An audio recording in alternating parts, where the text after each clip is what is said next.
SanDisk's stock price closed down again today, and that was following yesterday's tremendous earnings beat.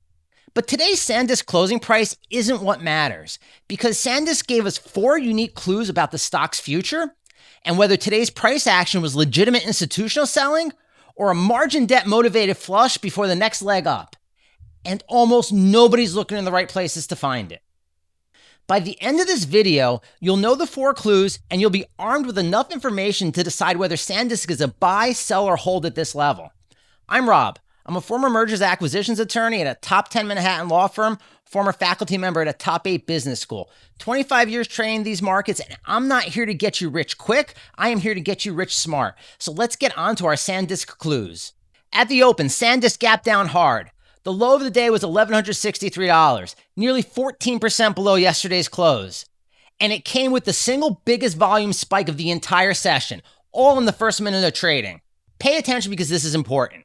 The heaviest volume of the day showed up at the worst possible price in the first 60 seconds of trading. That's clue number 1. From that low, SanDisk didn't just bounce, it ripped. Up to roughly 1,320 by mid-morning. That's a 13.5% round trip in under 2 hours. Now, it did give some of it back in the afternoon and chopped in a tight range mostly for the rest of the day.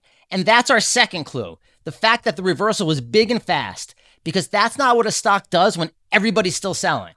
Before I get into our final 2 clues, really quickly, we're a small channel, no studio, no team, just me and my sons trying to help the little guy make more sense out of these markets.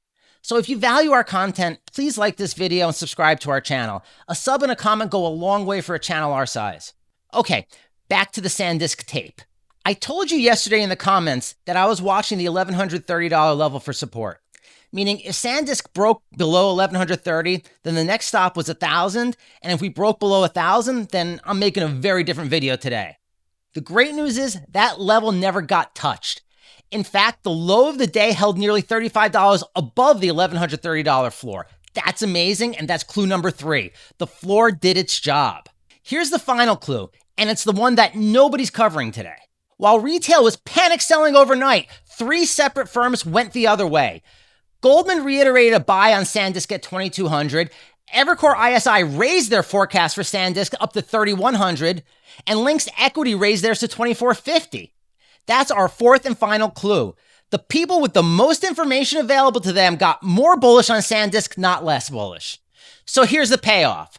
You put all 4 clues next to each other. The biggest volume of the day hit in the first 60 seconds at the worst price, then reversed quickly into a 13% rally off the lows.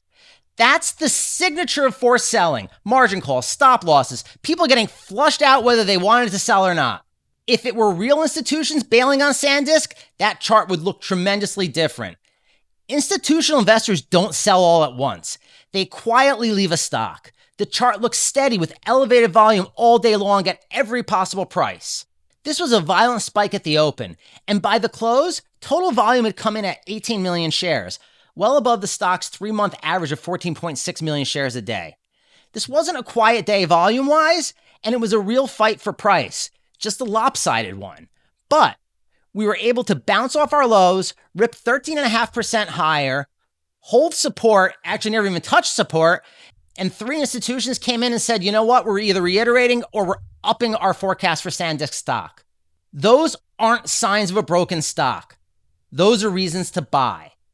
Nothing about today changes the 3 things that actually matter for SanDisk stock. The buyback is still $14 billion, the guaranteed contracts are still in place, and the guidance was still raised. Today was merely a fight over Wall Street's expectations. It was not a fight over the health of SanDisk's business.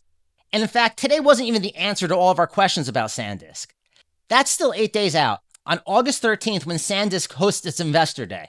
That's the day management has to answer what price those 10 guaranteed contracts were signed at, whether they'll commit to real margin numbers past 2027, and whether that new AI memory chip is still on schedule for delivery. If SanDisk gets all 3 of them right, then the $3,000 case stops being a story and starts becoming the real math. But if SanDisk missed more than one of them, it's headed back towards that $400 level and it becomes a sell. Now, if you're wondering what I'm talking about, I break down all of the Investor Day news and expectations in the first video of this series.